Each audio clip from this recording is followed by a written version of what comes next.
శ్రద్ధ అశ్రద్ధ. ఒక వయస్సు మళ్ళిన వడ్రంగి యజమానితో, అయ్యా, వయసురీత్యా పని చేతకావడం లేదు. పని మానేసి సుఖంగా ఉండాలని అనుకుంటున్నాను అన్నాడు. జీతం కూడా వదులుకోవడానికి సిద్ధపడ్డాడు. యజమాని ఒక మంచి పనివాడు, వెళ్ళిపోతాను అంటే బాధపడ్డాడు. చివరగా, తనకోసం ఒక చెక్క ఇల్లు కట్టి ఇచ్చి వెళ్ళిపో అన్నాడు. వడ్రంగి విధిలేక సరే అన్నాడే కాని, పని మీద ఏమాత్రం శ్రద్ధాసక్తులు లేవు. నాసిరకం వస్తువులు వాడి అశ్రద్ధగా ఇల్లు కట్టాడు. గొప్ప కళాకారుడి అసమర్థత వల్ల నాసిరకం కట్టడంగా ముగిసింది.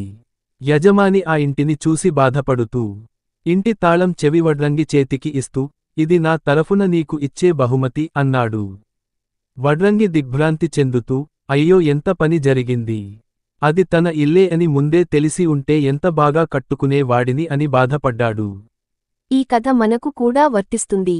జీవితం అనే మన ఇంటిని మనకు మనమే నిర్మించుకోవాలి. సాధారణంగా చాలామంది ఈ విషయంలో అశ్రద్ధ వహిస్తారు. అందుకే తక్కువ స్థాయి జీవితాల్లో కూరుకుపోతుంటాము. మళ్ళీ అవకాశం వస్తే ఎంతకన్నా గొప్పగా కట్టుకుంటాం అనుకుంటాము. కాని జీవితానికి మళ్ళీ రెండో అవకాశం రాదు కదా. ఈరోజు మీ ఇష్టాలు, మీ దృక్పథం ఎలా ఉన్నాయో అవే రేపటి మీ అద్భుతమైన ఇంటి పునాది రాళ్లు అవుతాయి. అశ్రద్ధ, నిర్లక్ష్యం, అసమర్థత వదిలి జీవితం అనే ఇంటిని శ్రద్ధగా నిర్మించుకుందాము.